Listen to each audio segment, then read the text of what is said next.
नमस्कार, तिखट तडकामध्ये आपलं स्वागत आहे। आज आपण बघणार आहोत एक हेल्दी आणि टेस्टी रेसिपी, तीच म्हणजे guilt free dark chocolate granola बार।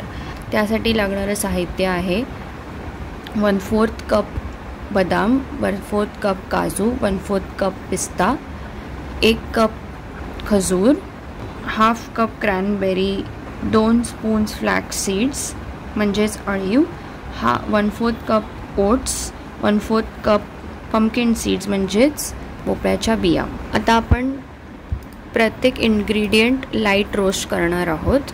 पहिले बदामने स्टार्ट करूया। एकदम लाईट गॅसवर रोस्ट करणार आहोत।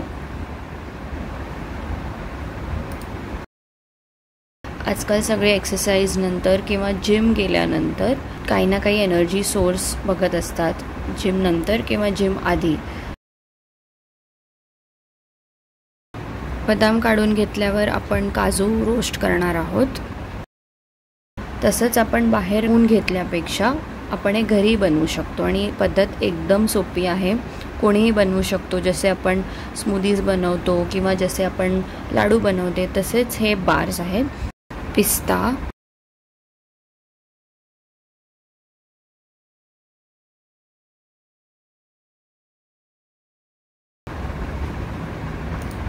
यानंतर आपण पंपकिन सीड्स रोस्ट करणार आहोत।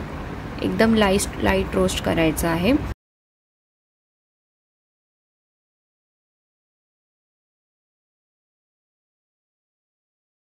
त्यानंतर अळीवच्या बिया, ते अळीव नाहीये, अळशी आहे, ते पण पटकन रोस्ट होतं।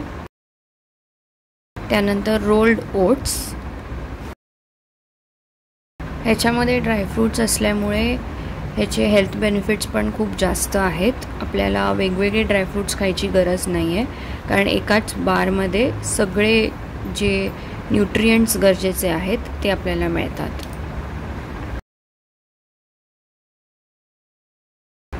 ते आपण काढून घ्यायचे आहे। एका प्लेटमध्ये हे सगळं एकत्र मिक्स करून घ्यायचं आहे आणि आपण हे आता मिक्सरमध्ये मिक्स करणार आहोत।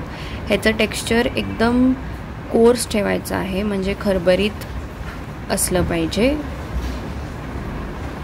एकदमच पावडर आपल्याला ह्याची नाही करायची आहे, तर आपण मिक्सर चालू बंद करून ह्याची अशी कोर्स पावडर करून घ्यायची आहे, जसं तुम्ही बघू शकता। आता यानंतर आपण एका पॅनमध्ये तूप घालणार आहोत, 1 किंवा 1-1.5 चमचा। त्याच्यामध्ये आपण खजूर घालणार आहोत। त्यासोबतच आपण 1/4 कप ह्याच्यात क्रॅनबेरीही ॲड करणार आहोत। आपण शुगर ह्याच्यात कुठलीही टाकलेली नाही आहे, कारण आजकाल सगळे शुगर अवॉइड करतायत, सगळ्यांना काही ना काही शुगरमुळे त्रास होतो, म्हणून आपण कुठल्याही प्रकारची शुगर ह्याच्यात टाकत नाही आहोत। आपण त्याचं हेल्दियर ऑल्टरनेटिव्ह म्हणजेच क्रॅनबेरी आणि खजूर टाकत आहोत। ह्याच्यात 2 चमचे मध ॲड करूयात आणि 1/4 टेबलस्पून सिनेमन पावडर। आता हे मिक्सचर आपण काढून घेऊया आणि ज्याच्यामध्ये आपण मिक्सरमधून काढलेलं मिश्रण आहे, हे दोन्ही मिश्रण एकत्र करूयात आणि हे चांगलं एकजीव करून घेऊयात। मिक्स करायला थोडा वेळ लागेल, पण सगळे जे त्याचे एलिमेंट्स आहेत ते आपण एकत्र मिक्स करून घेऊयात।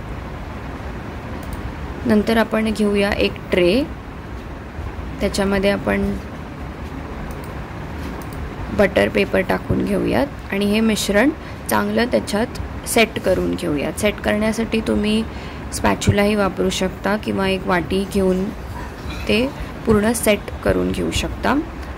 त्याचा आकार एका चॉकलेटसारखा बार जो असतो चॉकलेटचा तसा असला पाहिजे।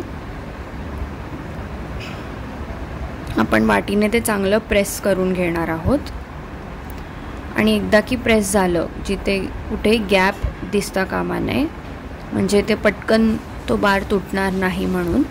आणि आपण आता हे सेट केलेलं ट्रे आहे तो आपण फ्रीजमध्ये ठेवूया अर्धा तासासाठी। एकदा सेट करून झाल्यावर जोपर्यंत सेट होतो आहे ट्रे, आपण डार्क चॉकलेट घेतो आहे. कुठल्याही कंपनीचं डार्क चॉकलेट चालेल. तुम्ही 1 बार किंवा हाफ बार घेतला आणि त्याला त्याचे तुकडे करून घ्यायचे आहेत. आपण ते मेल्ट करण्यासाठी डबल बॉइलिंग मेथड वापरतो आहे. एका भांड्यात पाणी घ्यायचं, त्याच्यात काचेचा बोल ठेवायचा आणि त्याच्यात डार्क चॉकलेटचे तुकडे टाकायचे आणि हळूहळू करून मेल्ट होत जाईल चॉकलेट.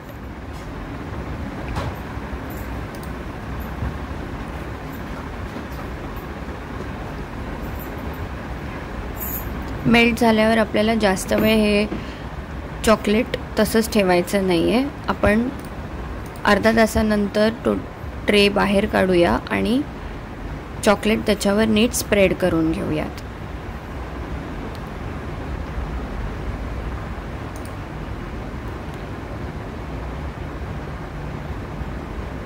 प्रत्येक कॉर्नरमध्ये चॉकलेट पोचलं पाहिजे, म्हणजे सगळ्या बारवर ते चॉकलेट नीट पसरलं जाईल.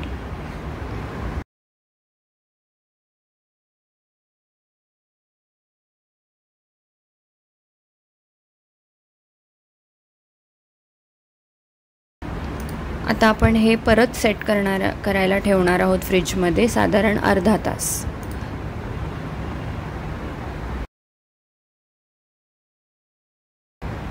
अर्ध्या तासानंतर तुम्ही बघू शकता की हे पूर्ण एका चॉकलेट बारसारखं बनलं आहे. आणि असंच तुम्ही जर बघितलं असेल, बाहेरचा बालही असाच दिसतो. आणि आपण आता याचा शेप देण्यासाठी नाईफने त्याला कट करून घेऊयात. तुम्ही बघू शकता अर्धा पार्ट चॉकलेटचा आहे, अर्धा पार्ट ड्रायफ्रूट्सचा आहे. तुम्हाला जर चॉकलेट नाही ॲड करायचं असेल तसंही चालेल. आपण हेल्दियर चॉकलेट वापरलं इकडे, म्हणजे डार्क चॉकलेट, ज्याच्यामध्ये अँटीऑक्सिडंट प्रॉपर्टीज असतात. तर तुम्ही बघू शकता चांगले बार्स आपले रेडी झाले आहेत. तुम्ही हे कधीही एनर्जी बार म्हणून किंवा प्रोटीन बार म्हणून खाऊ शकता. ही रेसिपी नक्कीच खूप छान आहे. मीही ट्राय करून बघितली आहे. तुम्ही पण करून बघा आणि आम्हाला नक्की सांगा तुम्हाला कशी वाटली. लाईक करा, शेअर करा आणि सबस्क्राईब करा. थँक्यू.